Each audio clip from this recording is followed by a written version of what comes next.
Disitulah kami baru bisa bergerak melaksanakan proses hukum terhadap 2 personil TNI yang nantinya setelah kita dalami kembali, tentunya dengan bukti-bukti yang cukup akan kita tingkatkan menjadi atau masuk kepada proses penyidikan dan kita tetapkan sebagai tersangka. Tetapi mekanisme penetapan sebagai tersangka ini adalah kewenangan TNI sebagai undang-undang yang berlaku. Tentara Nasional Indonesia dengan tegas mengambil alih kasus dugaan suap yang menyeret Kabasarnas Marsikal Madya Henry Alfiandi dan koorsiminnya Letkol Afri Budi Cahyanto. Namun dalam proses pengambilalihan kasus tersebut, keduanya belum ditetapkan sebagai tersangka dalam kasus ini. Dijelaskan oleh Danpuspom TNI Marsda Agung Handoko, laporan resmi dari KPK berupa laporan polisi baru diserahkan kepada pihaknya pada Jumat 28 Juli 2023 sekitar pukul 10.30 waktu Indonesia Barat. Dikutip dari Tribunnews.com, padahal laporan resmi dari KPK tersebut menjadi dasar bagi penyidik Puspom TNI untuk melakukan proses hukum terhadap Henry dan Afri. Sehingga proses hukum terhadap 2 perwira aktif TNI tersebut baru bisa dilakukan. Oleh karenanya, pihaknya belum menetapkan Henry dan Afri sebagai tersangka.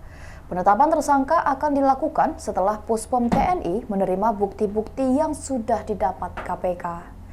Ikuti terus berita menarik lainnya, jangan lupa like dan share seluruh akun Tribun Medan.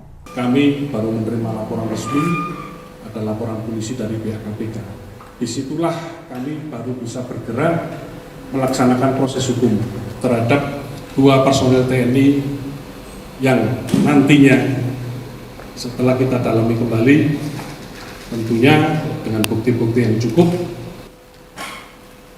akan kita tingkatkan menjadi atau masuk kepada proses penyidikan dan kita tetapkan sebagai tersangka.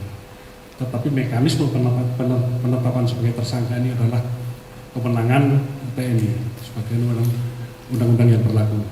Jadi pada intinya kita saling menghormati, kita punya aturan masing-masing, TNI punya aturan dari pihak KPK, itu hukum umum punya aturan juga.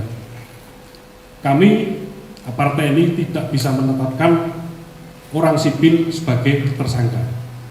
Begitu juga harapan kami pihak KPK juga demikian. Jadi biarkan, mari kita sama-sama bersinergi untuk pemberantasan korupsi. Dan TNI sangat mendukung pemberantasan korupsi. Jadi jangan beranggapan kalau diserahkan ke TNI akan diamankan. Tidak. Silakan, kita akan melaksanakan penyidikan secara terbuka. Rekan-rekan media bisa monitor.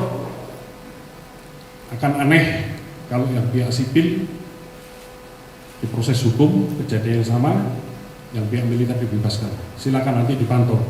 Jadi kita akan menegakkan aturan hukum sebagaimana mestinya.